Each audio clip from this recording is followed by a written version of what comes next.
Alrighty. Hello, my loves. Welcome back this week. As you guys can tell from the title of this week's episode, I have been sitting with something very big, really over the last couple weeks, as I've been watching women in the community, some of my one on one clients, and even thinking back on my own journey, watching all of us wrestle with the cost of following our soul calls.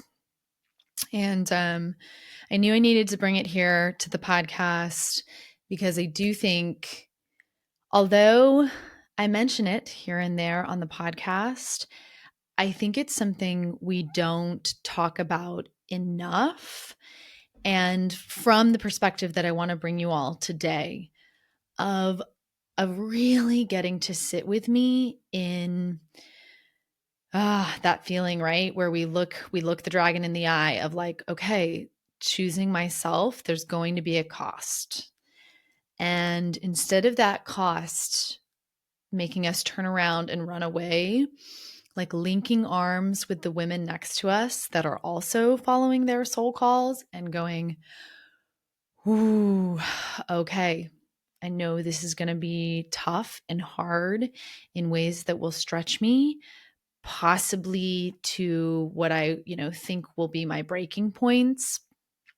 And through this episode, to point you guys in the direction of, what will sustain you in those moments, what will bring you through those parts of your journey. Because for those of you who've listened, all the way through the entire podcast, y'all know that I have intimate experience with the costs of following my soul calls. And there have been many points in my journey where at the time I felt like I was losing everything, whether that was way, way back in the very beginning of my journey, where, the initial work I was doing, I was losing the way I saw my mother, I was losing my relationship with her, to eventually losing my religion, losing my marriage, losing my financial security through the loss of that marriage. Post all of that, I went through, losing various romantic partners, everything that happened in my family of origin, like losing both parents in my life. My mom can't let the destruction of our relationship through realizing, the narcissistic abuse that was there, and then her passing away from cancer.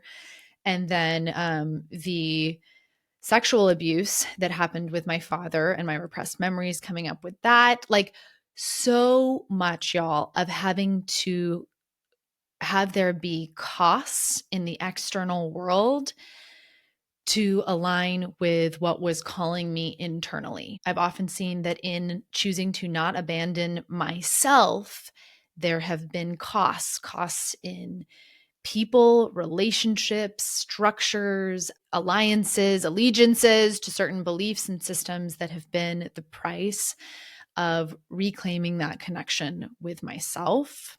And I want to mention, this is like a quick side note.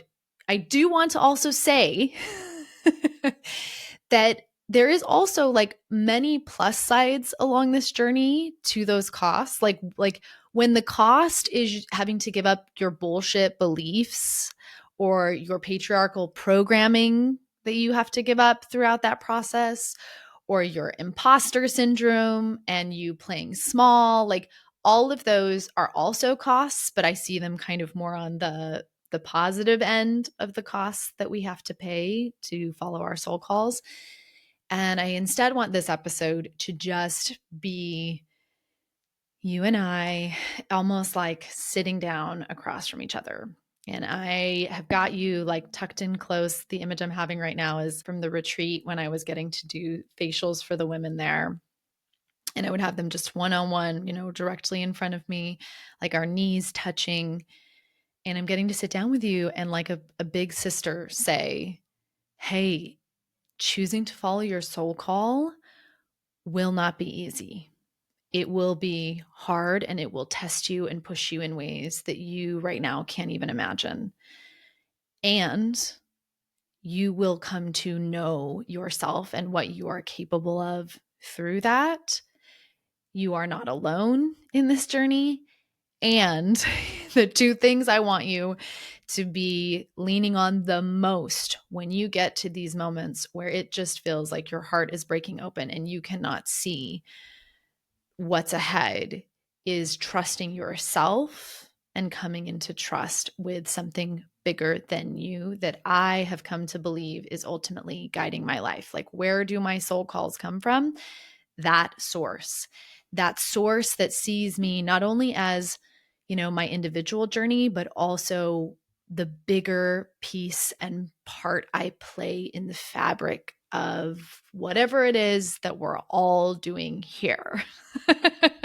So that's kind of the bigger overview of what this episode is going to be about. And I wanted to kick it off by sharing, some of the just a little glimpse into some of the stories that have been coming out of women in my community, women in my one-on-one coaching that I've been noticing and that have really prompted me to be like, okay, I need a deep sit down episode where I'm like, hey girl, hey, I see you and I'm with you in it. And yes, it is fucking hard right now. And we've got you. So, one of the women that I wanted to share, specifically, like, she is right now in the fire of going through her divorce, and her husband is fighting her every step of the way. The level of emotional immaturity, the level of narcissistic abuse has just gotten very, very apparent through that process. And because he's so emotionally unstable, he is trying to turn their daughter against her. And that has been such a painful, painful source of just loss for her, watching his behavior and what it's doing to their daughter. And then on top of that, she had just started dating this individual that she was feeling so much more connection and openness and being seen by. And at the same time, he's going through some tragedies in his life that are causing him to have to pull away and resource himself. And she's finding herself sitting in this just deep, deep fucking ache of, whoa, it feels like I am losing everything. And this is one of those moments when you're like, is the cost too much? Like, you start to question. Another one of the women that I've been thinking about has actually already moved out from her spouse. She and her husband have, split their assets. They're not living together anymore, but she hasn't filed yet. And every time she tries to move forward or take that step, she ends up getting pulled back in. Not necessarily because she has like a deep desire to go back, but more that she doesn't have a clear future in mind. What is it that she's paying this cost for? That future isn't more compelling than the fear that keeps coming up. And so she keeps saying stuck in that loop of where she's at. Then there's another woman who is just starting to like really wake, in my opinion, is really starting to wake up to her own brilliance, is starting to see herself through the eyes of other women in the community that see her brilliance, that love her for who she is. And in her instance, her marriage isn't, putting in air quotes, what we would typically define as bad. In fact, on paper, in a lot of ways, it looks really good. And at the same time, deep down, she's starting to admit to herself how unseen she feels in that marriage.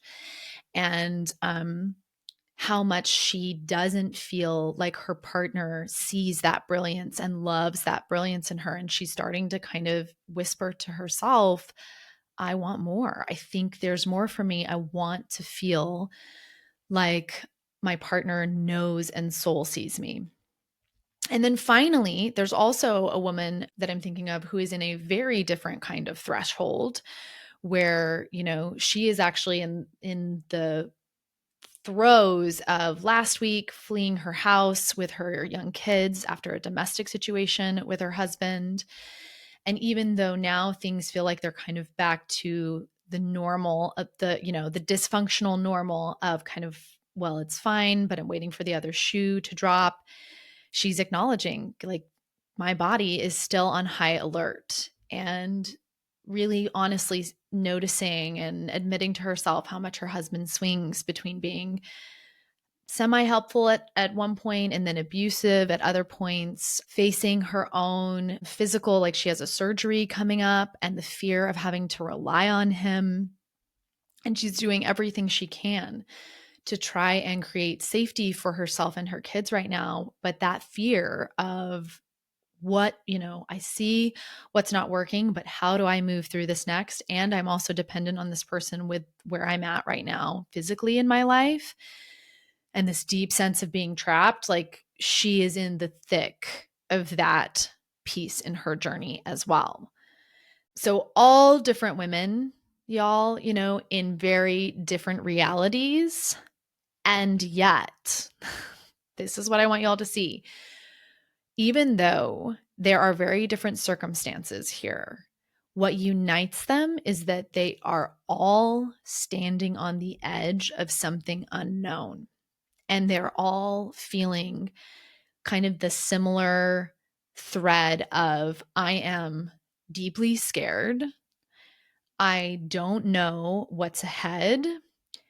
And I also can't go back to pretending anymore. So I really want another piece of today's episode in thinking about these four women. It's not going to be specifically laying out exactly what each one of them needs to do next. This is the piece of like, yes, if I were to coach each of them individually, we could work through and figure that out. But I want this to be a broader approach to all of you, because you may find yourself in any one of those four women's stories or some part of you. So it's not going to be about what are the specific next steps for them, because I truly believe those next steps are what are for each one of you to find. But instead, I want to prepare you in the first part by understanding, like, yes, there is a cost to following your soul calls, and how to weather that cost, to be able to hold your nerve, to be able to face that cost and not abandon, to come through it. You must deepen, first, your trust with yourself, and second, your trust with something bigger than you, in order to survive the journey that will be asked of you through those costs. And even though I listed them as like 1 and 2, they're really like very, very linked. I see them as one. It takes both trust in yourself and trust in something bigger than you that is leading and guiding this journey to come through this process. So I want to dive in first. First half of the episode is going to be the cost of the call. Okay. And here's where I feel a lot of us get tangled and really spun around in this process, because I've seen a real disconnect between what we expect is going to happen when we follow our soul calls and what actually ends up happening. So, and I'm sure you felt it at times, the expansiveness, the beautiful, inspiring, like, yes, this is me. I want more. I'm moving into desire. I'm the creator, right? And it does. The idea of following our soul calls sounds really beautiful in that way. And at times it truly is. But also the 50-50 of that is that when you actually start doing it and you start going, okay, I am going to follow my soul calls, let's take steps. At the same time, what I've seen, what I experienced for myself is it can feel, and in many ways actually be the case, that your life, the way you know it, starts falling apart. It's like your soul starts whispering, and suddenly life as you know it begins to collapse. So what this often looks like for women that are in more of a stay situation, when you start acknowledging the soul calls and moving towards them, this may look like you speaking your truth more, you're not backing down as much when push comes to shove. Maybe you're being more honest about how things